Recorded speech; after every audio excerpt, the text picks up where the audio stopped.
Assalamualaikum warahmatullahi wabarakatuh. Apa kabar sahabat wakaf dimanapun Anda berada? Kembali lagi di Wakaf TV bersama saya Hendrik.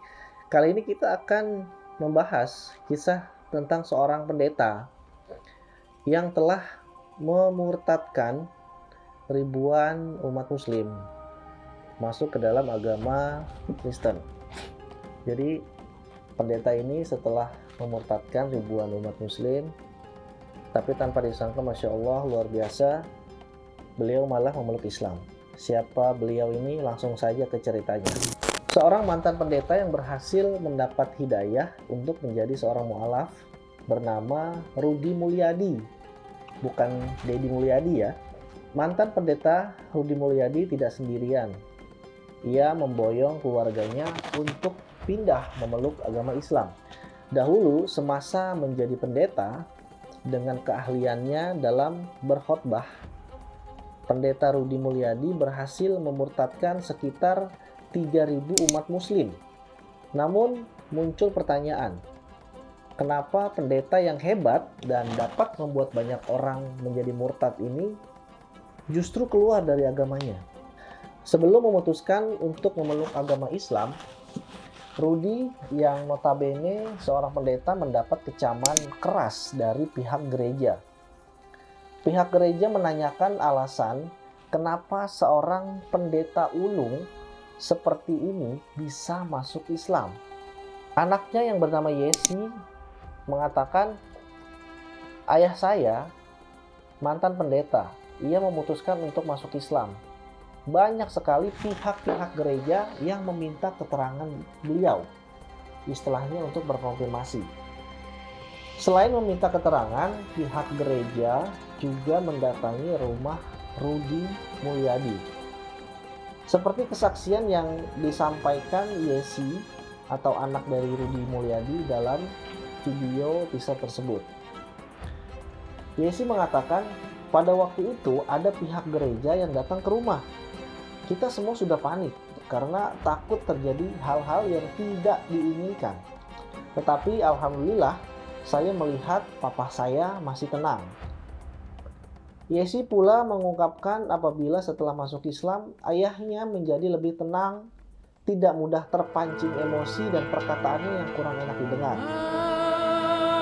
Pada saat pihak gereja mendatangi rumahnya, mereka mengajak Rudi untuk berdiskusi yang mungkin berujung pada perdebatan. Namun, sang mantan pendeta tersebut enggan meresponnya. Pihak gereja menganggap masuknya Rudi ke agama Islam karena sudah dirasuki setan atau mungkin sudah terganggu kejiwaannya. Wajar saja pihak gereja berpikir akan hal tersebut. Bagaimana tidak, pendeta yang dahulunya berhasil membuat umat muslim murtad ini justru menjadi seorang muslim. Setelah berjalan diskusi panjang, sampai pada akhirnya pihak gereja menanyakan pada Rudi, apakah bisa membuktikan jika Islam itu agama yang benar? Sontak, Rudi pun menyanggupi hal tersebut, tapi dengan syarat tidak untuk saat itu dan tidak di rumahnya. Kemudian pihak gereja meminta Rudi untuk membuat janji waktu dan tempat untuk membuktikan hal tersebut. Kemudian Rudi menjawab, saya akan buktikan nanti pada waktu kiamat dan tempatnya di akhirat nanti. Jawab Rudi tersebut merujuk pada keyakinannya apabila hari kiamat nanti Nabi Isa akan turun ke bumi dan akan sholat umatnya di masjid, bukan turun ke altar gereja sembari menyanyikan glory haleluya. Baik para sahabat wakaf, itu tadi kisah seorang mantan pendeta yang berhasil memurtadkan 3.000 umat muslim untuk masuk ke agama Kristen, namun memilih untuk bisa menjadi mu'alaf. Memang hidayah itu tidak ada yang tahu ya.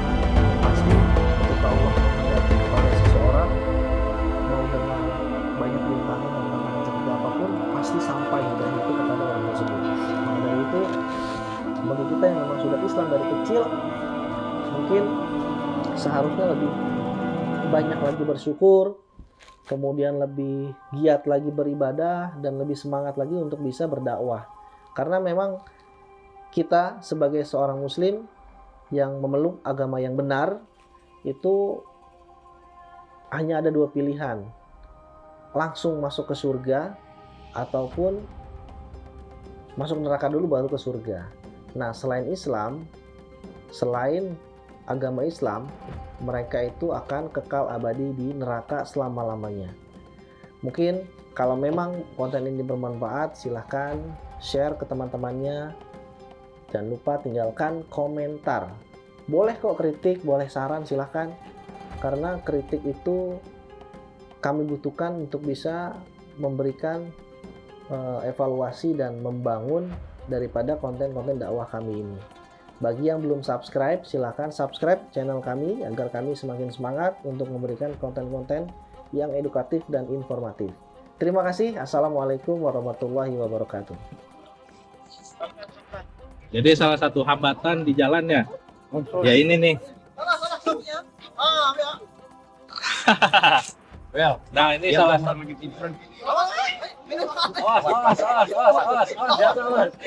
Hampir aja nih kawan kita jatuh ke sungai. Jadi memang salah satu hambatan kita itu kalau masuk ke pedalaman ya seperti ini salah satunya. Belum lagi kayu-kayu itu pada muncul dari dasar sungai. Jadi memang perlu kehati-hatian dan tingkat risikonya juga besar ya.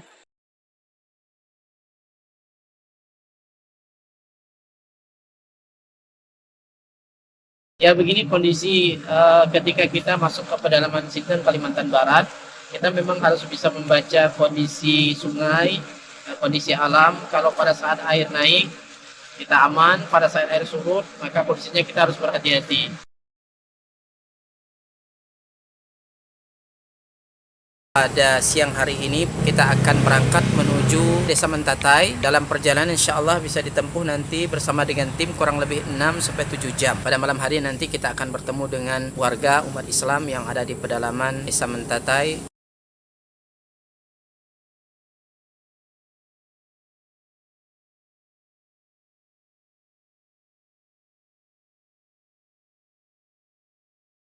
Alhamdulillah sudah kurang lebih 600 mu'alaf yang masuk Islam dengan asbab dakwah ini. Dan tentunya ini tidak hanya sebatas mereka memeluk Islam, tetapi masih banyak PR-PR yang harus kita selesaikan. Dalam hal ini kami membina mereka membutuhkan Al-Quran untuk kita sampaikan kepada mereka yang menjadi sarana mereka dekat dengan Allah Subhanahu wa Ta'ala.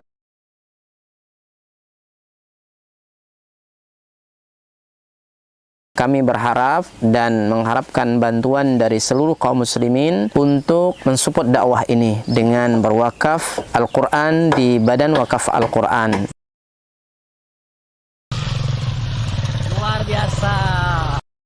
Kaum muslimin yang dicintai oleh Allah Subhanahu wa Ta'ala, perlu kita ketahui bahwa pondok ini sangat dibutuhkan karena memang di sini sangat minim akan bahkan mungkin bukan lagi dikatakan minim, memang tidak ada lembaga semacam pondok pesantren yang berdiri di Desa Nangat Tempunak ini. Yang kedua adalah kerusakan akidah. Ya, jadi di sini jika tidak ada pesantren ini rusaknya luar biasa. Apalagi memang pemurtatan sangat kuat di Desa Nangat Tempunak ini. Jadi memang misionaris-misionaris itu masuk kemari itu dengan materi yang kuat, ya, dengan iming-iming yang kuat. Dengan adanya pondok pesantren ini mengkader anak-anak para mu'alaf, ya, dari suku Dayak yang berasal dari pedalaman ini sangat mudah. Jika mereka sudah belajar agama, kemudian mereka sudah paham dengan agama dan mereka sudah hafal Quran, mereka akan kita kembalikan ke kampung-kampung mereka.